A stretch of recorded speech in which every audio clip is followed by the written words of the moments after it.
अगर मैं आपसे कहूँ कि आने वाले 10 से 15 साल में दुनिया का सबसे कीमती मेटल गोल्ड नहीं बल्कि कॉपर हो सकता है, तो क्या आप यकीन करेंगे? AI, electric vehicle, solar energy और डाटा सेंटर्स की वजह से कॉपर की मांग इतनी तेजी से बढ़ रही है कि दुनिया भर के विशेषज्ञ अब कॉपर क्राइसिस की चेतावनी दे रहे हैं। क्या सच में कॉपर खत्म हो रहा है या सिर्फ ये डर फैलाने वाली खबर है? तो आइए जानते हैं इस वीडियो के अंदर पूरी सच्चाई।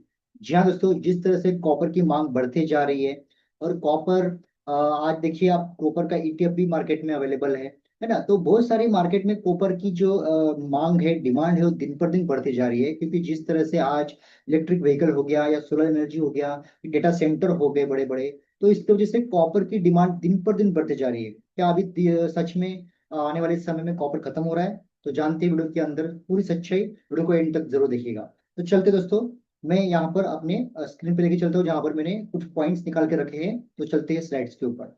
दोस्तों आप देख सकते हैं जिस तरह से कॉपर दिन पर दिन कम होते जा रहा है और उसकी डिमांड जो है दिन पर दिन बढ़ते जा रही है ना। तो चलते हैं हम अपने स्क्रीन के ऊपर और इसके क्या वजह हो सकती है, तो चलते हैं। दोस्तों आप देख सकते हैं, मैंने पीपीटी मेरी शेयर की है। क्या कॉपर में कॉपर सच में खत्म हो रहा है ना? तो सीधा जवाब है दोस्तों, बिल्कुल भी नहीं। जी हाँ दोस्तों, कॉपर पृथ्वी से खत्म नहीं हो रहा, लेकिन आसानी से मिलने वाला कॉपर कम होता जा रहा है। जी हाँ, जबकि मांग बहुत तेजी से बढ़ रही है और नई खदानें शुरू होने में अक्सर 10 से 20 साल लग जाते हैं। तो इसलिए सप्लाई मांग के साथ कदम नहीं मिला पा रही है ना। जिस तरह से डिमांड बढ़ रही है उस तरह से उसका जो प्रोडक्शन है वो नहीं निकल पा रहा, क्योंकि पृथ्वी के अंदर कॉपर की मात्रा बहुत सारी है। बट हो क्या रहा है कि वो जो जिस तरह से आसानी से निकलने की जो प्रोसेस है, जो प्रक्रिया है, वो जल्दी नहीं हो पा रही है। जिस तरह से डिमांड बढ़ती जा रहा है वो मैच नहीं हो पा रहा है ना दोस्तों। इसके बाद यहाँ पर हम देख सकते हैं कि अचानक कॉपर की मांग क्यों बढ़ गई है ना। कि मांग क्यों बढ़ रही है? जिस तरह से आज आर्टिफिशियल इंटेलिजेंस के जमाने में जो फिजिकल डेटा सेंटर्स है वो बढ़ते जा रहे हैं, तो एआई डेटा सेंटर, हर नया डेटा सेंटर हजारों टन कॉपर का इस्तेमाल करता जा रहा है। और इसी के लिए जैसे कि पावर केबल्स हो गए, कूलिंग सिस्टम्स हो गया, ट्रांसफॉर्मर्स हो गए, सर्वर्स हो गए, इलेक्ट्रिकल इंफ्रास्ट्रक्चर हो गए, ये एआई के विस्तार के साथ कॉपर की मांग लगातार बढ़ते जा रही है ना। इसके बाद दोस्तों यहाँ पर हम देख सकते हैं इलेक्ट्रिक व्हीकल में, जैसे कि एक ईवी में सामान्य पेट्रोल का कार की तुलना में लगभग 2 से 4 गुना अधिक कॉपर लगता है, क्योंकि बैटरी हो गया, उसके बाद में मोटर हो गई, चार्जिंग सिस्टम हो गया, वायरिंग हो गई, है ना। तो इसके लिए दिन पर दिन कॉपर की मांग बढ़ते जा रही है। सोलर और विंड की, अगर विंड एनर्जी की बात करें, तो सोलर और wind energy, renewable energy project में कॉपर की भारी जरूरत होती है, जैसे कि सोलर प्लांट्स के लिए, विंड टर्बाइंस के लिए, ट्रांसमिशन लाइंस के लिए। और इस तरह से इसकी मांग दिन पर दिन बढ़ती जा रही है। पावर ग्रिड अपग्रेड की बात करूं तो दुनिया के कई देश पुराने बिजली नेटवर्क को अपग्रेड कर रहे हैं, जिससे कॉपर की मांग भी और बढ़ती जा रही है ना। सबसे बड़ा संकट क्या है? तो नई कॉपर माइन शुरू करने में environmental approval, government permission, funding, construction मिलाकर 10 साल लग सकते हैं। जी हाँ, यानी डिमांड तेजी से बढ़ रही है लेकिन सप्लाई उतनी तेजी से नहीं बढ़ पा रहा है ना। इसके बाद दोस्तों यहाँ पर भविष्य में क्या हो सकता है तो देखते हैं। S&P ग्लोबल के अनुसार 2025 में वैश्विक कॉपर डिमांड लगभग 28 मिलियन टन थी। 2025 की तुलना में यानी कॉपर की डिमांड कितनी थी? 28 मिलियन टन। अब 2040 तक यह 42 मिलियन टन तक पहुंच हो सकती है, करीब 50% की वृद्धि। और कुछ विश्लेषणों के अनुसार यदि नई खदानें और रिसाइकलिंग पर्याप्त नहीं बढ़ती है तो भविष्य में इसकी सप्लाई में बड़ी कमी आ सकती है। भारत के लिए इसका क्या मतलब?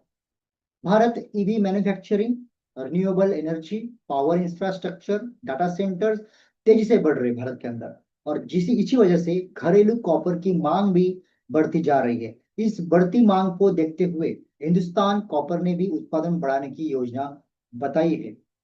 अब जैसे कि क्या कॉपर एक नया गोल्ड बन सकता है? कॉपर और गोल्ड अलग अलग भूमिकाएं निभाते हैं। जैसे कि gold is equal to safe haven asset माना जाता है। Copper is equal to growth and industrial metal. Copper का महत्व तेजी से बढ़ रहा है क्योंकि आर्टिफिशियल इंटेलिजेंस, ईवी हो गया, बिजली और डिजिटल इंफ्रास्ट्रक्चर की रीढ़ है। इसीलिए कई विश्लेषक इसे न्यू ऑयल या मेटल ऑफ इलेक्ट्रिशियन से भी जोड़ रहे हैं, कह रहे हैं। तो निष्कर्ष क्या है दोस्तों? निष्कर्ष यही है, कॉपर खत्म नहीं हो रहा, लेकिन सप्लाई पर दबाव बढ़ रहा है। जिस तरह से सप्लाई उसकी आ रही है तो दबाव बढ़ते जा रहा है, क्योंकि जिस तरह से उसका प्रोसेसर जो अर्थ में से निकालने की प्रोसेस है, वो जो उसकी जो सप्लाई है वो मैच नहीं हो पा रही है। दोनों एक दूसरे में दिविंगत साबित हो रहा है, दोनों में डिफरेंस आ रहा है ना, डिफिसिट हो रहा है। तो सप्लाई और डिमांड का दोनों में डिफरेंस हो रहा है, इसकी वजह से सप्लाई पर दबाव आ रहा है। एआई हो गया, एवी हो गया, रिन्यूएबल एनर्जी हो गया, डाटा सेंटर्स हो गए, इसकी मांग दिन पर दिन नया ऊंचाई पर बढ़ते जा रहा है, उनकी मांग बढ़ती जा रही है। क्योंकि जिस तरह से इंडिया में ये सब रिसोर्सेज बढ़ते जा रहे हैं, तो उसके लिए कॉपर का होना बहुत जरूरी है। कॉपर की डिमांड इसलिए बढ़ती जा रही है। यदि नई माइनिंग प्रोजेक्ट और रिसाइकलिंग पर्याप्त नहीं बढ़ी, तो आने वाले वर्ष में कॉपर एक बेहद रणनीतिक धातु बन सकता है, एक डिमांडेबल चीज बन सकती है ना, एक यूनिक चीज बन सकती है कॉपर। तो इसलिए कॉपर को हमें उसमें थोड़ा इन्वेस्ट करना चाहिए, कॉपर को रिजर्व करना चाहिए। तो हो सकता है कि अगर आप कॉपर का ईटीएफ में अगर आप इन्वेस्ट करना चाहते हो, तो कॉपर इन्वेस्ट ईटीएफ के अंदर ही में इन्वेस्ट कर सकते हैं। तो इसकी डिमांड बढ़ सकती है, उसकी प्राइस बढ़ सकती है ना।